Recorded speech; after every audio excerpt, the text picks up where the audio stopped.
Greetings. You're Spellbinder. And I'm Hellhound. Today we are doing Thundercats. That's right. And as you see, my shirt is clearly better because it has the villains. We have Mussolini, Hitler, Tojo, and my personal favorite, Rasputin. Down here we have Extinct Species, Pigsy, and Japanese Hitler. That's punk frogs, man. Attila and Rasputin and all them. Spellbinder and I have always been huge fans of the Ninja Turtles. I grew up watching the cartoon, watching the movies, playing the video games, playing with the action figures, reading the comics. I almost dressed as Michelangelo one year for Halloween, and I was like 6, so I think I decided to go with something scary instead. But I was Bebop for Halloween one year. That's awesome. I'm jealous. Mm. But hey, didn't they fight like a giraffe? The Turtles? Probably. There was a lot of different mutants in the Ninja Turtles Adventures comics. We're going to try to cover all the incarnations and fit it into a 30-minute video. This might have to be a 2-part. We don't read the comics, though, so it's going to be hard. I did, but let's start with the original comics, the original Mirage comics from 1984 that started it all. Created by Peter Laird and Kevin Eastman. The original Ninja Turtle comics were black and white. They all wore a red headband. They didn't have the different colors yet. They were black and white, so you couldn't really tell anyway. And it's really hard for me to tell the Turtles apart when I read those. I didn't have very many of them, but I do remember reading them as a kid. They were a lot darker, a lot grittier, a lot more violent. There was actually blood, even some swearing. The Turtles even drank booze a few times. They actually killed Shredder off, I think, in the first really 11 episodes. Yeah, he fell down, he exploded with a grenade. It was crazy. There was a lot of murder. The whole theme was revenge, and Hamato Yoshi, who was Splinter's owner when he was just pet rat, he was actually not as benevolent as some of the later incarnations made him seem. He kind of had a few kind of a dark side too. Yeah, pretty much, because it was actually revenge against. He killed Oroku Nagi, who is Oroku Saki's brother. Shredder, Oroku Saki, and so he kind of started it. But the comics I really liked were the Ninja Turtles Adventures comics from the Archie company. Those were more based on the cartoon. Yeah, those are definitely closer to the cartoon. And they even started as a direct adaptation, but they kind of found themselves they kind of went in a different direction later on. They introduced a lot of different mutants. I think Wingnut, the mutant bat, was introduced in there, as well as Ray Fillet and a few others. Like when they went to Riverdale and got spit out by a giant space cow head. Yeah, all kinds of crazy stuff. How the fuck did that happen? I don't know. The Teenage Mutant Ninja Turtles Adventures comics were a lot lighter, a lot more colorful than the original Mirage comics from 1984. But I liked both of them in different ways. Now that I'm older, the darker, more adult-oriented originals kind of appeal more to me. But the other ones are made more nostalgic, especially since I read those more. The other ones were hard to find. But okay, well, let's go to the cartoon. Like most Turtles fans, the cartoon was my first exposure to the phenomenon that is the Ninja Turtles. The cartoons and the action figures. And I grew up watching it. I played with the toys. I had just about all of them. I had the Technodrome, the Turtle Van, and all the characters pretty much. I just loved the cartoon. It was a huge part of my childhood. It was a lot more lighter than the comics. It was way different actually. Nobody can die this time. There was no violence. They didn't really use their weapons as much. But that was the cartoons that introduced the color-coded bandanas. And the belts. Yeah, and the belts with the initial on it. We have Leonardo, the leader, Raphael, the rebellious and sarcastic dude, Michelangelo, the partier, surfer type, and then Donatello is the smart one. He was the brains who invented, several gadgets to assist them in their adventures, often with disastrous results. And yet he's so smart, he couldn't see through Rat King's many disguises. Yeah, I know, right? They usually recognized, that episode where Bebop disguised himself as Leonardo. I think it was Donatello that pointed out, hey, he has Bebop's voice. He actually did kind of know a lot that was going on. The other turtles seemed kind of oblivious, even though Raphael would usually be making some kind of sarcastic remark. And yet when they did the big crossover in 2009, you can see how vastly different they are to the 2003 Turtles, who really couldn't take them seriously and actually chewed them out on several occasions. Oh, yeah. They got too stupid.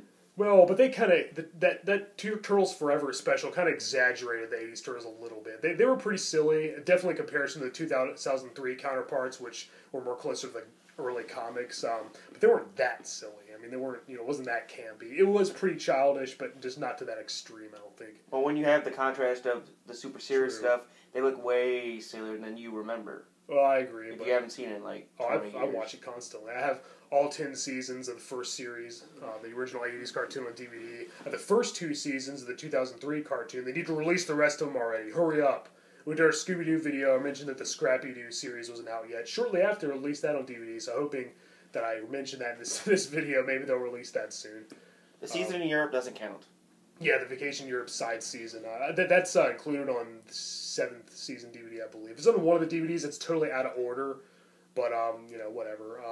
It's really good. The DVD listing, the order of the episodes is really confusing. I don't really feel like getting into that, but I just got the first season of the 2012 series, the newest one as well, on Nickelodeon, but we'll get to that in a minute. You got it on DVD? Yeah, I just got it. I thought you hated it. No, it's actually really growing on me. If you watched our 3rd episode, which was the cartoons that needed to come back, I didn't really see much of it, but I've actually given it a chance, and I still... The animation style still isn't really the best. I wish it looked more like the 2007 CGI movie. If they have to do CGI, it should look more like that. And I don't really like what they did to April. It's not really CGI. Well, you know what I mean. But like April, Casey Jones, and Karai were all made into teenagers, and I don't really care for that. But I realize that's kind of the target audience, and that's the reason with that. But it's really grown on me. I think it kind of takes the best elements from each incarnation, kind of meshes them together. So yeah, I actually do like the 2012 series now. I'm really eager to watch them all in order. Haven't watched many of them yet, but all right. Well, we talked about the 80s cartoon. The seasons 8 through 10 were which is the one where like they would mutate further for like little 8, 9, and 10. Guys, remember they were doing that big like Battle World tournament? Yeah. They got captured by the Triceratons, and they transformed. Finally, and they were about to escape, but then they changed back and got caught again. So like. Well, yeah, those are 8, 9, and 10, which most fans refer to as the Red Sky season. It was always really ominous, dark red atmosphere instead of the bright blue of the previous season. And Lord Dreg took over as the main villain, I think, in season 9. Kind of took away from Shredder and Krang, which kind of sucked. They did have Krang in a movie already. I mean, I know he's basically an Utrom. They never mentioned that, but in the comics they were called Utroms. Well, originally they're referred to as just aliens. They were the ones responsible for the TCRI building, which manufactured the ooze, the mutagen that made the turtles, anthropomorphized. And the mutagen's weird because in the 80s series, if you touch something that the mutagen touched you, you turn into that. Exactly, like Hamato Yoshi. Splinter is Hamato Yoshi in the 80s series. He's not a pet rat that was owned by Hamato Yoshi who died, like in the original comics and most of the movies. Well, all the movies actually, but whatever the last thing that came in contact with it, like he came in contact with rats, so Yoshi turned into Splinter, and the turtles came in contact with him, so they became human. But really, wait a minute, I got a question that defeats this theory. Okay, remember when Leatherhead first debuted? Yeah, he didn't touch anything. Exactly. And where did he get those clothes? I'm guessing you could say Shredder was the last one to handle it because he was created at the same time as the Punk Frog. If that was true, he would have turned into a version of Shredder. Then he turned into that Yahoo on the boat. Yeah, weird. Yeah. I'm gonna have me some turtle soup. No, you ski daddling frogs. I love Jim Cummings. He voiced the Rat King too, didn't he? I don't know, but that's his actual speaking voice. Yeah, he sounds you can tell. He sounds like the guard from Aladdin. He always sounds. No, like the Cajun voice. That's his actual voice. Oh, really? That's his actual accent? He plays it down when he does interviews and stuff. Oh, I didn't know it was his actual accent. Rob Paulson pretty much uses the same voice. He has maybe a little deeper for Raphael, but he uses kind of the same voice as PJ and Mighty Max and. Wasn't he Yakko? Yeah, or Yakko or Wacko? Yeah. And Stanley Ipkiss on the Mask cartoon. But yeah, I would love to see. That was great in the 2012 series where they had the original voice cast at the end of Wormquake and even showed the original Turtles in their universe. We had Townsend Coleman returning as Michelangelo, Barry Gordon as Donatello, Cam Clark as Leonardo, and Rob Paulson, who now voices Donatello instead of Raphael in the new series. I think he's actually a pretty good fit for Donatello. Yeah. But it worked with Raphael being sarcastic, though. It did, but he wasn't angry and rebellious enough. He was like the wild hothead of the group. I think they kind of more established that in the first movie from 1990, which when I first saw it, I was like, whoa. It was like, this is like the real thing. I was like, this is like the big kids version of the Turtles. It blew me away. Damn! Yeah, they cussed all the time. It was a little more like the comics, but they did take some things from the cartoon, like the colored headbands, their love of pizza, April being a news reporter.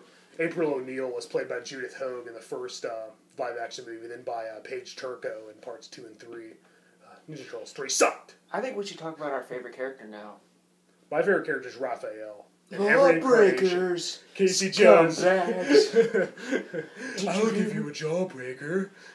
Didn't you hear? You're under arrest. Someone's got to clean this town up. Martian invaders. Get off me, you Martian creeps. I thought it was funny. He was chasing the Technodrome down the street.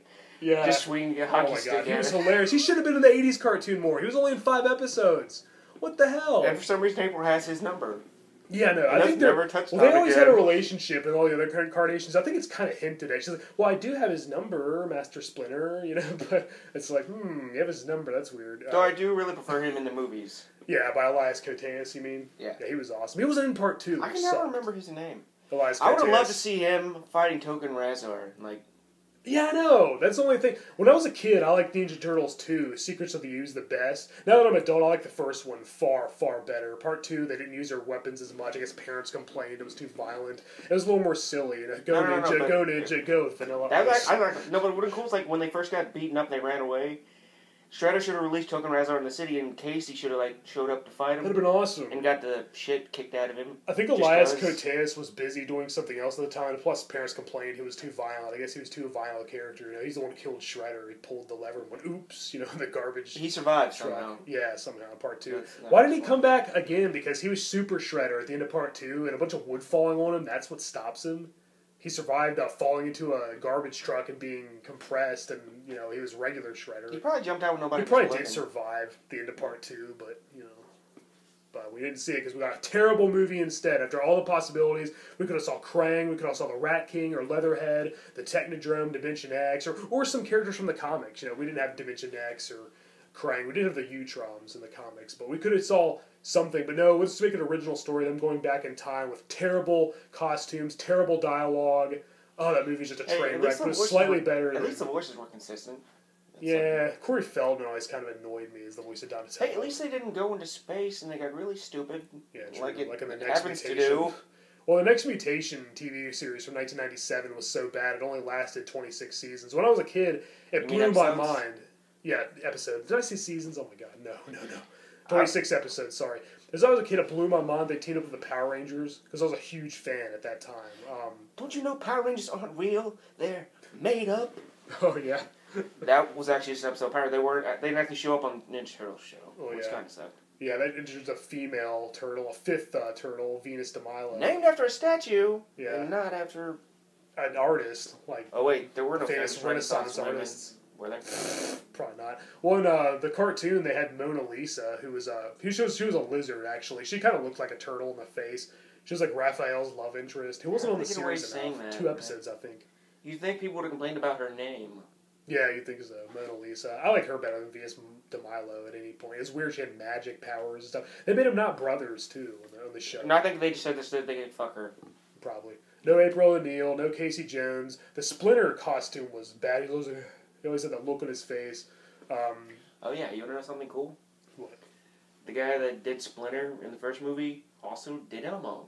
Yeah, he did. I heard about that. I remember reading that recently, actually. You didn't believe me. Well, no, I remember I read about it, though. It kind of threw me off in the Next Mutation live-action series because Matt Hill voices Raphael, and he's the voice of Ed from Ed, Edd n Eddy, and he uses the same voice as Jab from the Street Sharks, and the whole time I'm watching, I'm just like, yeah, it's like, wow. But anyway, we're getting ahead of ourselves. Let's see.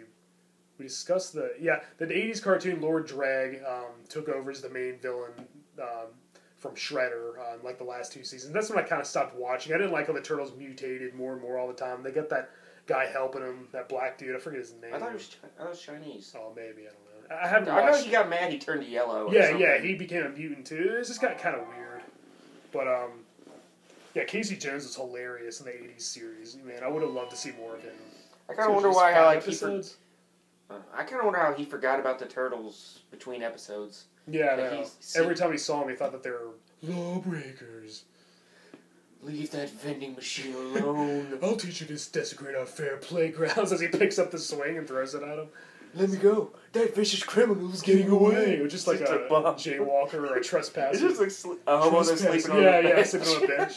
He has no scale. Like a mass murderer is just as guilty as somebody who He's murders. like the Punisher, only he doesn't have a line. I'll take the original Duke Nukem badass Casey over the modern one in the 2012 show who just looks like an emo trick-or-treater punk rock. Why do you keep saying that? He's not as cool as the makers want him to be, and his voice kind of gets on my nerves. He's still grown on me, but I don't know. I just don't like how they made him and April and Karai teenagers. I still haven't gotten past it'd be that. weird if the Turtles were teenagers. They were fully grown.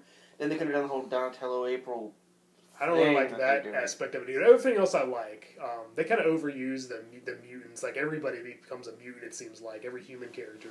And April's like half Krang. They're not called Utroms in this show. They're all called the Krang. And they all like the place. This is the place, the place, the place. They say that a little too much. And she's like half Krang. It's weird. And they cloned her. Yeah. In one episode, which was hilarious. Well, they all get kind of weird. Even the 2003 cartoon got really weird later on. Constantly going to space and back in time and stuff. The 2009 Special Turtles Forever really missed out on a good opportunity. They didn't have the two Caseys meet. That would have been hilarious. Imposter. Copyright infringement. You breaking the law, Buster. What are you talking about, yo? I'm the real Casey Jones, you know? That would have been hilarious. I do not like Casey's voice in the 2003 series. I think they kind of modeled it after Elias Koteas' live-action portrayal, because he had like a Brooklyn accent and stuff. Yeah, but it wasn't that thick, though. Yeah, it was Mark Thompson who voiced Casey in the 2003 cartoon, kind of exaggerated it. But Pat Fraley, I think, did a Clint Eastwood impression in the original cartoon. He also voiced Krang and Bernie Thompson, I think. Pretty sure he voiced Bernie. I think he did Slash, too. Yeah, probably. I love the episode where Slash comes back and he's like super intelligent. He's like even smarter than Donatello, and he's trying to turn all the humans in the city into turtles. That was a good idea. I liked it better as a genius than as a moron when he was first introduced as a pet of Bebop, when he was called Spike.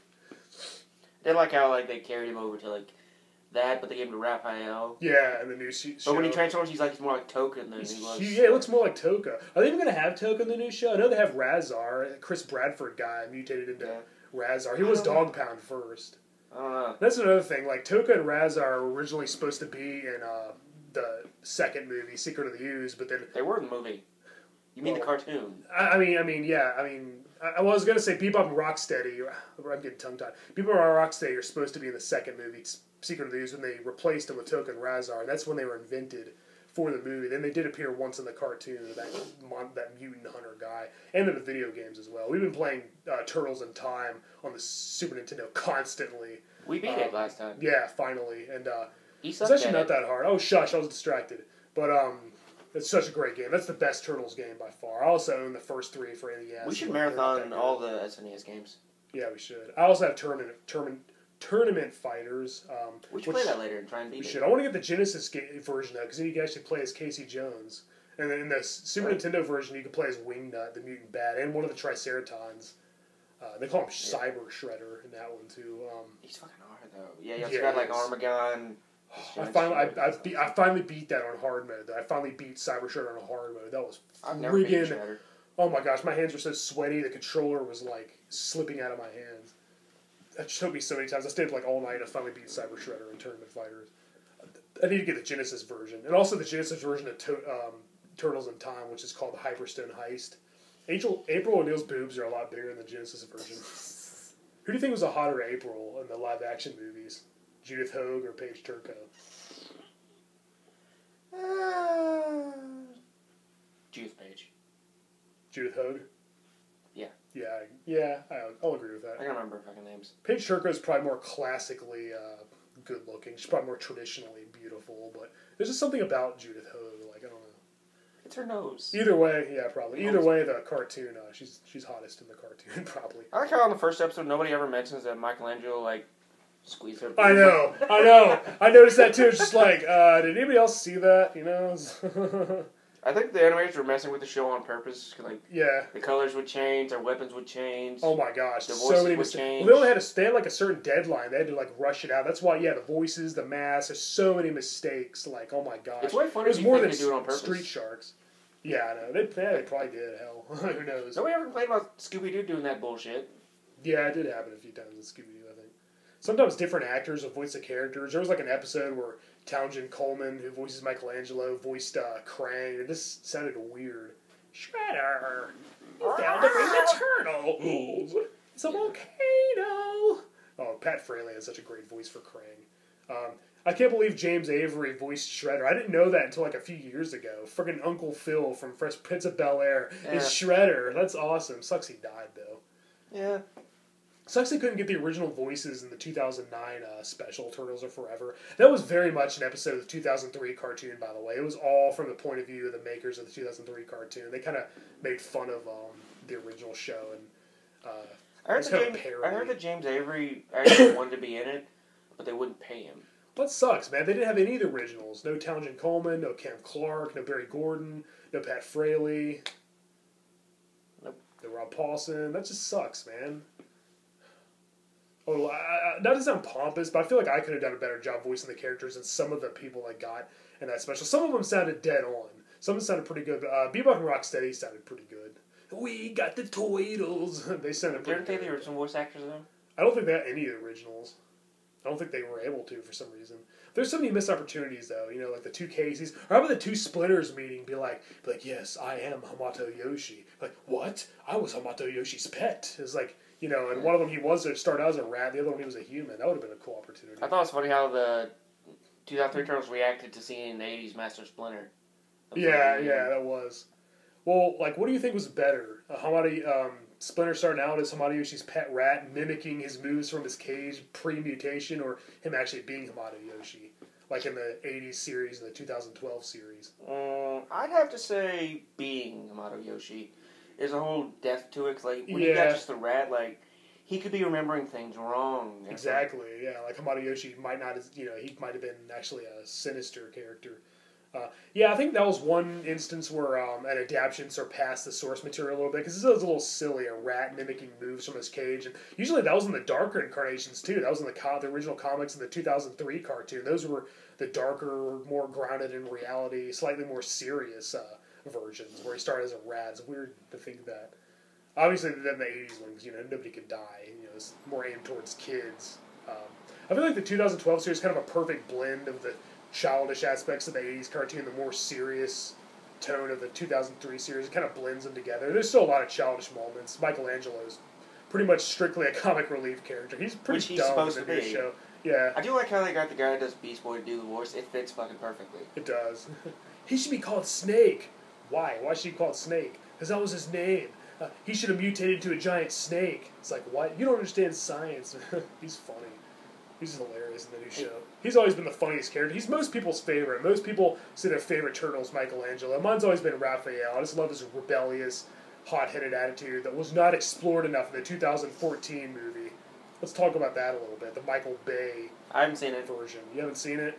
Well, I won't give anything away, but they pretty much seems like they steal the plot from the 2012 Amazing Spider-Man movie, trying to mutate the whole city and stuff. It's obvious that William Fincher's character, Eric Sachs, was supposed to be Shredder. They re-edited it to have him some Asian guy play him, which is good because the fans had it was a huge negative backlash. But it's too obvious. The reshoots and editing's too obvious.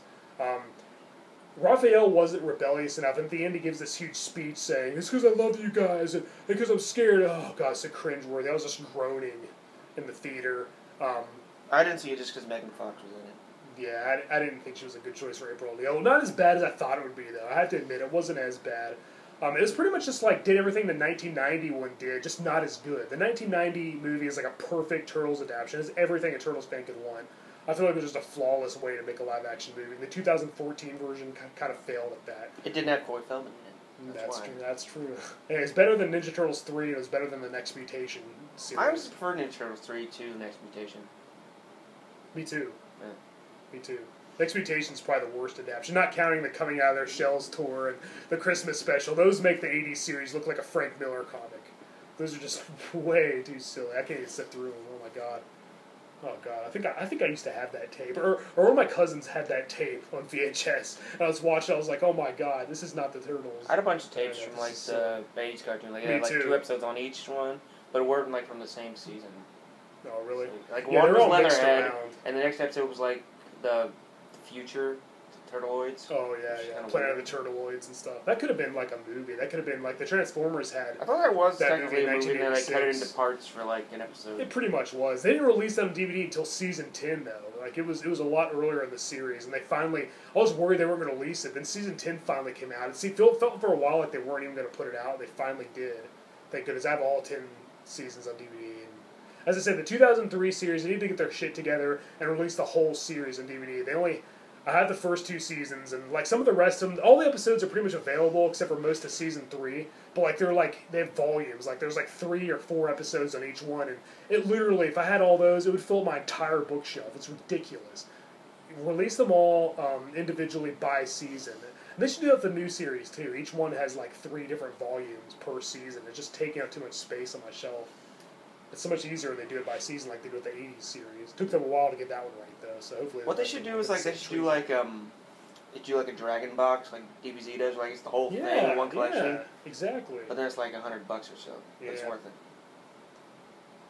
I need to get some of these those old Archie comics and the Teenage Mutant Ninja Turtle Adventures. I think they have some collections, some amoebas. I have a few of the original ones lying around, as well as the original Mirage black and white comics from 1984. Really? Yeah, from Peter Laird and Kevin Eastman. They're in really bad condition. They're all torn up. They were actually given to me by one of my dad's friends. They're pretty interesting. It's a pretty interesting read. It was so different back then, but those are what started it all, so gotta respect the source material. Let's talk about the 2007 CGI movie. I remember that came out. Everybody's like, oh my god, they're going to ruin it. It's going to be, but I actually liked it. I think it had a pretty good storyline. Chris Evans, Captain America and the Human Torch, voiced Casey Jones.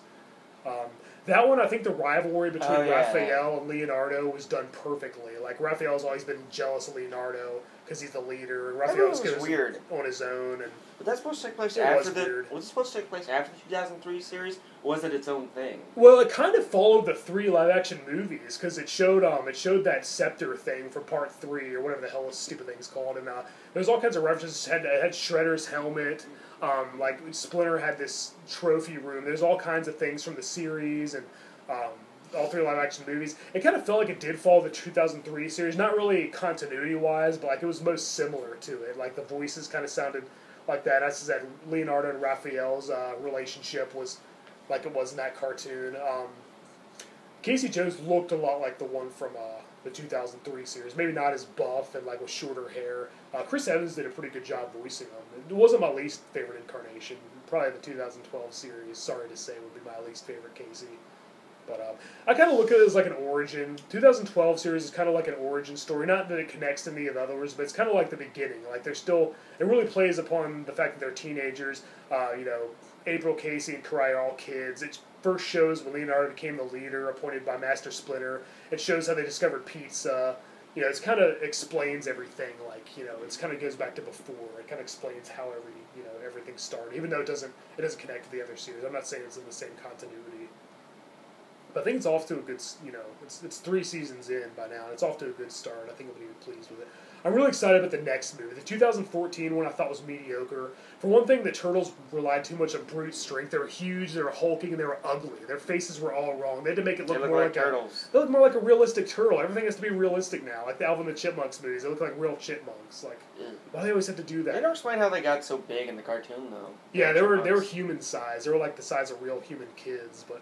Whatever. That's another video. The 2014 was mediocre. It never mentioned Hado Yoshi. This time, Splinter was just a rat who was always in America, never from Japan.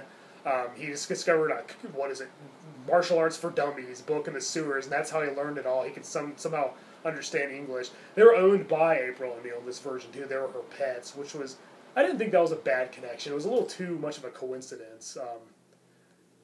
Shredder was terrible. He looked like a Transformers reject. His costume was way too overdone. He looked like it was made of knives. They never referred to him as Oroku Saki either, obviously, since he was supposed to be Eric Sachs. It sounds like an American version of the name, Oroku Saki. They should have called him, his character, Baxter Stockman. William Fichtner's character. They actually did have Baxter Stockman in a non-speaking role, and he's going to be in the next sequel, played by Tyler Perry. But I'm really excited for the 2016 sequel, because Bebop and Rocksteady are finally getting their live-action debut. I've seen pictures of them as humans. They look just like they did when before they mutated in the 80s cartoon. Casey Jones is going to be in it, played by Stephen Amell. Is that how you pronounce it? Stephen Amell from the Green Arrow series? The Arrow series on Stephen Amell. It sounds like Stephen Gamble, the guy that illustrated the Scary Stories books. Maybe it's pronounced Amell. I don't know. I've never heard it pronounced. I don't watch Arrow. I've seen pictures of him. He's got the awesome hockey mask. His hair's way too short, though. It's like a buzz cut. He needs to grow his hair out long. But other than that, I think he'd probably be a good choice. They might even have some references to Krang or the Utroms or Dimension X, maybe even the Technodrome. I don't know. But I think I'm going to be really pleased with the 2016 sequel. I think it's going to be a huge improvement over the 2014 one, which is, as I said, just a lesser, not as good version of the 1990 story that we've already seen a million times before. And Shredder was voiced by Tony Shalhoub, which was weird. He didn't really seem like a loving father in this one. He seemed more like a really harsh master who's like more about discipline than actually having a love for his sons. He looked too much like a stereotypical Japanese sensei too. He had like black eyes, looked more like a real rat. He was like hairless. He was kind of gross looking, just like the Turtles were. And as I said, they relied more on brute strength than their actual martial arts skills. I have a lot of problems with the 2014 movie. It was mediocre. As I said, it was better than Part 3 in the Next Mutation show, but I could make a whole video about how disappointed I was with it. But yeah, gosh, so many different incarnations. Well, we're at the 30-minute mark. Well, is there still more to talk about? I mean, I could talk about it for hours. Should we make a part 2 of this video, or just leave it at I've talked about all the stuff I wanted to talk about. I mean, if you want to do something... Well, let's see. We covered the comics. We talked about how we had all the toys and played with them. Talked about the video games a little bit.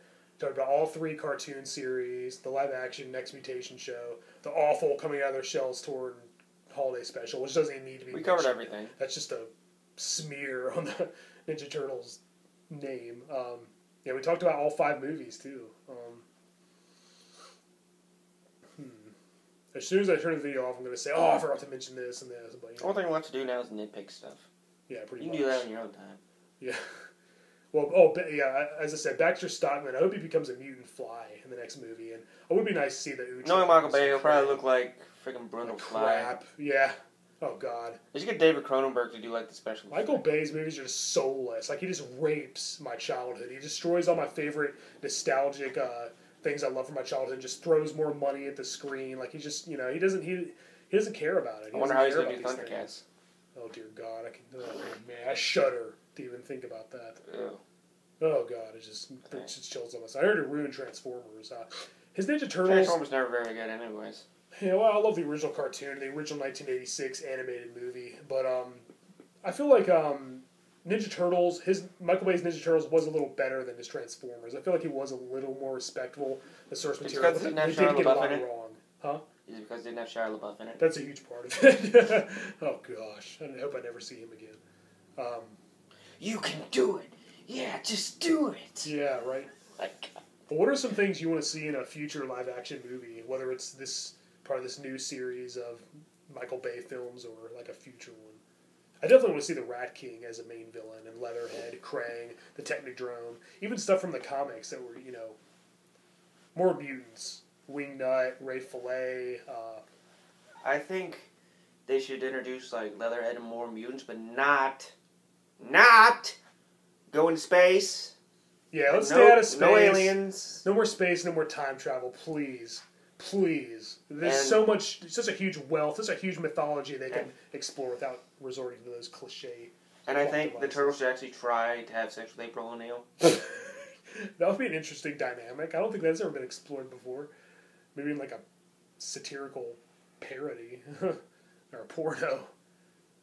I kind of wonder how that works. It's like Turtles' dicks can like almost touch their chin. Yeah, I know. Just like that's scientifically accurate. So that should be interesting. But usually it's Michelangelo who has the hots for April. Donatello, that was we didn't have Corey Feldman's saying "I'm in love" in the 1991. I would like to see like Donatello and Irma get together. There you go. Yeah, how come Irma isn't in? They have Vernon finally. He was in the new one, but he was nothing like the character from the cartoon. They should have had Bruce Campbell. Bruce Campbell would have been perfect. Oh my gosh. I expect you want a tip now. Well, here's one anyway. Get a new job. And he was such a coward too. He always ran from danger. They didn't really adapt him. He was an adaptation in name only in the 2014 live action movie. But yeah, the Turtles looked ugly. They need to mutate a little more, maybe get a little smaller and look more like they did like in other adaptations. I know they want to make it look like a realistic turtle. Everything has to be real these days, but for God's sake, just show a little consistency, a little more respect, please. But then again, you wonder what would the other Turtles look like? So they look like they've always looked. No. You see, that's how they're drawn. But like, what would that look like in real life? Think about it. It probably wouldn't look like that either, though. They were way too big and muscular. They didn't use their martial arts skills, and they had to spell it out to us. Oh, Raphael, he must be the leader, the rebellious one because he's got the toothpick, you know. And then Leonardo must be the virtuous and honorable leader because he's got all the samurai gear and stuff. And Donatello had those awful Urkel glasses, and Michelangelo had to have the beaded necklace. So like they had to spoon feed the audience. It's like, come on, just well, show the audience now is still actions. in diapers, so yeah, get it? Yeah. Well, I think that the Turtles' personalities were pretty dead on, though. They did get it pretty accurate. Splinter and Shredder, I thought could have been done better, but I think I will like the sequel a lot more. Finally seeing Casey Jones again. He hasn't been a live action movie since 1993 from Part 3. His character was kind of wasted in that too. He didn't really get to do much. Bebop and Rocksteady finally get their live action debut. It'd be cool to see Toka and Razar again in a live action one, you know, because they were cool. I always liked them in Part 2. As I said, I loved that one as a kid, but now that I'm an adult, 1990 is the best movie for sure. Is that everything? Yeah, I think we about covered it all. There's a lot left to say. I could literally talk about the Turtles for hours and hours. I'm just a huge fan, always have been. All the series, I don't have the time for that. Oh yeah, I know, but I think we about covered enough of it. I think we said pretty much all we wanted to say. Yeah, Teenage Mutant Ninja Turtles, huge effect on our childhoods. And I'm still a fan even to this day. Probably always will be. Great franchise. Long live the Turtles. I prefer Power Rangers. Well, yeah, I was probably a bigger Power Rangers fan when I was a kid, but they kind of ruined it over the years. Nowadays, I'm definitely a bigger Turtles fanatic. All right, well. That reminds me, did you watch that video I sent you on Facebook about that more grittier Power Rangers movie? Yeah.